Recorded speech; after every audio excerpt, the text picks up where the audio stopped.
Eu espero que esses erros que eu abordei aqui tenham alguma relação com o que você está vivendo no seu momento de vida, aí, seja trabalhando em uma empresa ou tentando empreender.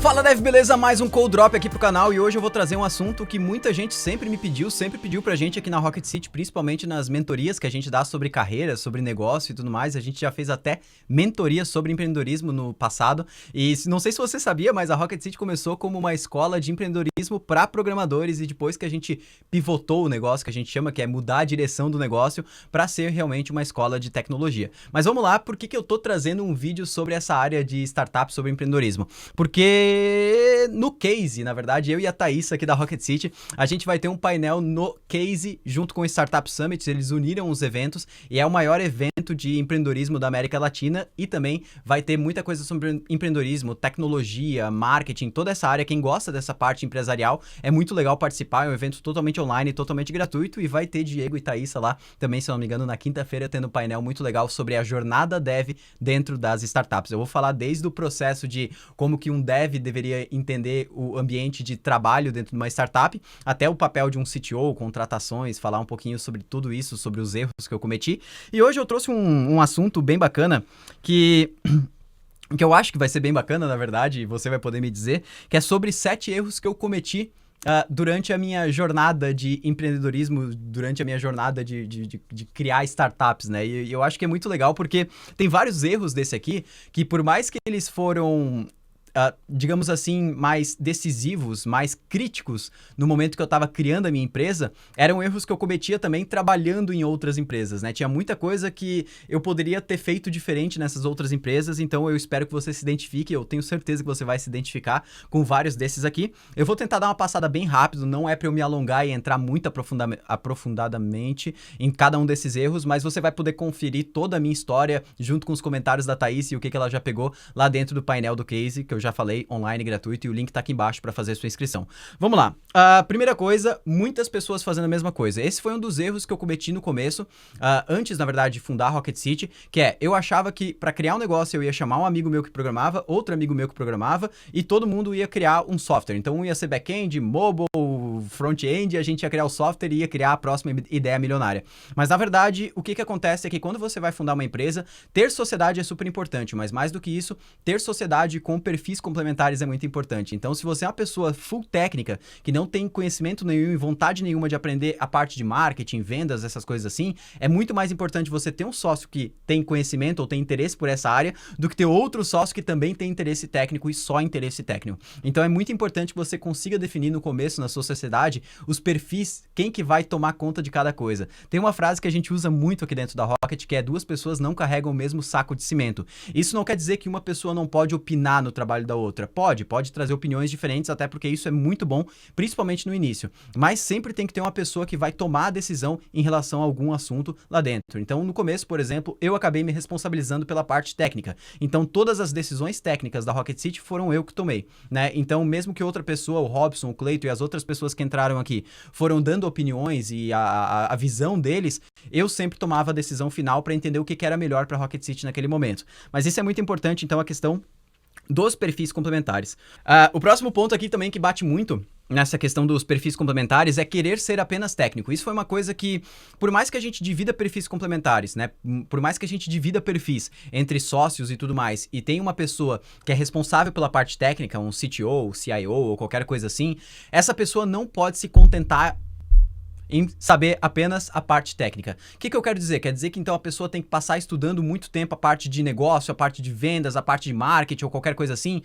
Não quer dizer exatamente isso, mas só que você tem que ter conhecimento nessa parte também. Você tem que também entender sobre outras coisas do universo que você está vivendo que não são só a parte técnica. Por exemplo, eu como uma pessoa técnica, mesmo assim, eu participei muito de Startup Weekend, fui mentor, organizador desse evento e de outras iniciativas desse tipo, porque lá eu aprendi muito sobre validação, sobre como que funciona o negócio, uma startup, as etapas, canais de vendas, sobre receitas, sobre despesa. Então tem muita coisa que a gente tem que aprender no universo de empreendedorismo que não é só técnico. E por mais que você seja a pessoa que tome as decisões técnicas dentro do negócio, isso é muito importante você ter conhecimento, principalmente porque vai ter vários momentos que não basta você sempre depender de outra pessoa do time, você vai ter que tomar algumas decisões ali dentro e entender para onde que o negócio está caminhando de uma forma mais orgânica, digamos assim.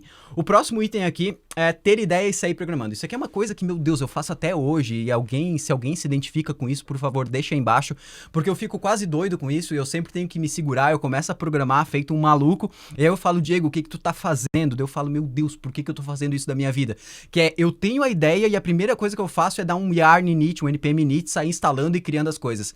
Isso é a coisa mais errada que a gente pode fazer, porque começar a programar alguma coisa sem a gente ter visão do que realmente vai funcionar para quem a gente está criando aquilo, então sem realmente a gente ter validado aquilo que a gente está criando, é um erro tremendo, porque ou a gente vai criar algo e na hora que a gente apresentar para a pessoa que vai utilizar aquilo, a pessoa vai falar, tá bom, e nunca vai utilizar, e aí a gente vai se decepcionar e nunca mais vai querer trabalhar com aquilo e vai achar que a nossa vida é uma farsa, ou a gente vai se desanimar até no meio do processo, porque a gente não vai ter a direção, não vai ter a visão de para onde que aquilo tem que caminhar. Então, primeiro, o mais importante, antes de sair codando, antes de sair criando o software que você quer criar, é entender quem que vai utilizar aquilo e fazer um processo de validação, entender os problemas que aquela pessoa tem, entender realmente o que você precisa incluir na solução logo no início para resolver os problemas daquela pessoa, e cada etapa já ir validando com a pessoa aquela nova funcionalidade que você colocou. Então é muito importante você ter esse processo de criação desse MVP antes de mais nada. Vamos lá, o próximo item que eu tenho aqui é isso aqui, meu Deus, eu falei lá no meu Twitter e até o Gabriel do Código Fonte TV respondeu também que ele fazia isso muito e hoje ele já tem essa visão mais aberta, que é querer criar tudo do zero. Isso foi uma coisa que no começo da Rocket... Cara, sério, a gente tinha, por exemplo, vou dar um exemplo muito básico, tá? A gente tinha que publicar nas redes sociais, e aí a gente tinha posts agendados para segunda, sexta, quarta, e aí o Robson agendava um post dele, eu agendava outro, o Clayton também, né? No começo todo mundo postava, era uma coisa bem legal. E aí existiam milhares de ferramentas que faziam agendamentos de posts, né?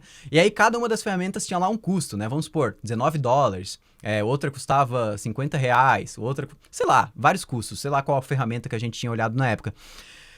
E aí eu, como programador, tive a brilhante ideia de, eu vou pegar um final de semana, eu vou desenvolver a nossa própria ferramenta. Ou seja, eu investi umas 3 semanas, na verdade, em criando aquela ferramenta. Chegou no final, tinha vários edge cases, vários pontos ali que a ferramenta não conseguia atender, e aí eu tinha que ficar dando suporte, mas ao mesmo tempo eu tinha que gravar o curso, e aí eu comecei a ficar doido, no final a gente pagou por uma ferramenta. Ou seja, o que eu quero chegar no final das contas? Quando você está empreendendo, quando você está criando um negócio, e até quando você está trabalhando numa empresa tradicional, não interessa o ambiente que você está, tem muitas vezes que vale muito mais a pena você pagar por alguma coisa já pronta do que criar a sua do zero. E isso é 90% dos casos. Eu só digo que vale a pena você criar alguma coisa do zero se aquilo lá que você está criando é core, é o coração do seu negócio.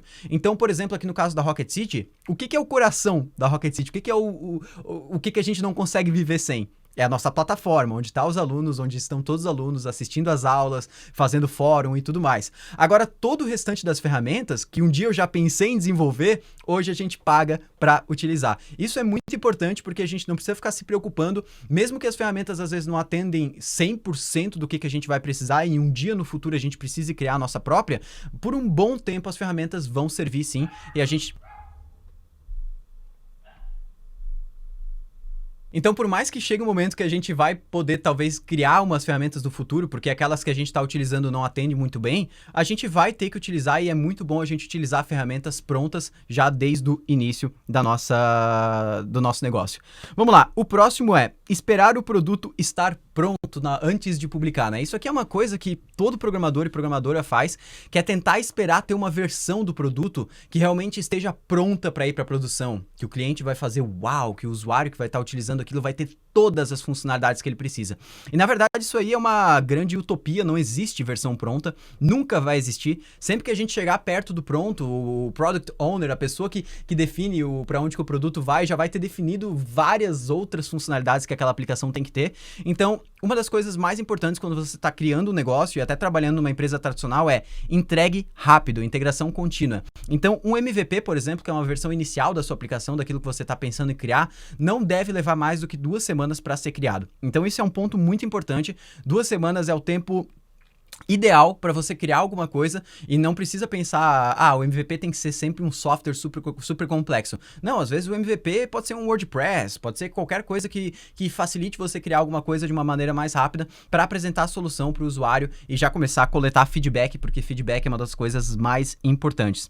E ainda nessa questão do MVP, é uma coisa que é muito importante você saber que as primeiras versões dos softwares que você desenvolve quando você vai empreender e tudo mais, a grande chance de você jogar fora, existe uma grande chance de você jogar fora tudo aquilo que você desenvolveu. Inclusive na Rocket City a gente desenvolveu a plataforma da Rocket, onde vocês assistem às aulas e tudo mais, pelo menos 4 vezes do zero. As 3 primeiras a gente jogou o software totalmente fora, porque a gente criava, baseado em todas aquelas hipóteses que a gente tinha, validava com toda a comunidade, coletava feedback, entendia o que tinha funcionado, o que não tinha funcionado, beleza, começava algo do zero.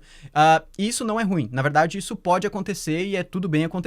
Inclusive, bom, isso aí eu vou falar mais pra frente. O próximo ponto que eu queria falar aqui, que é sobre a escolha de tecnologias dentro das primeiras aplicações que você vai desenvolver e também das últimas aplicações que você vai desenvolver. Primeiro, das primeiras aplicações que você vai desenvolver, como é que você faz a escolha das tecnologias?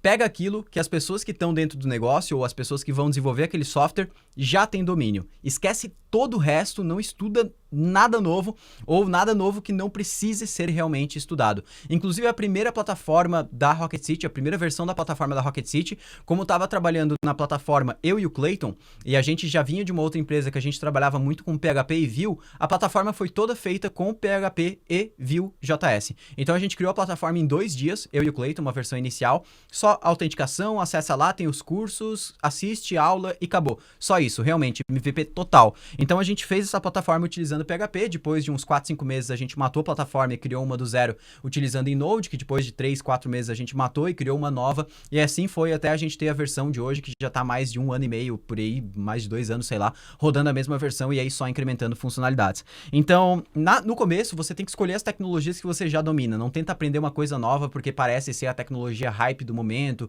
que se você utilizar vai chamar atenção ou qualquer coisa assim, não faz sentido utilizar isso. Agora, quando você já tá numa versão da sua plataforma, do que você está criando, do seu software, já mais avançada, uma versão que vai ser já mais estável, o que você tem que levar em conta para a escolha das tecnologias, principalmente, claro, é o conhecimento que o time já tem e o conhecimento que você precisa também para novas contratações. Então não adianta também você pegar e apostar numa tecnologia que você vai ter muita dificuldade para contratar pessoas se você vai precisar de muita gente trabalhando dentro dessa tecnologia.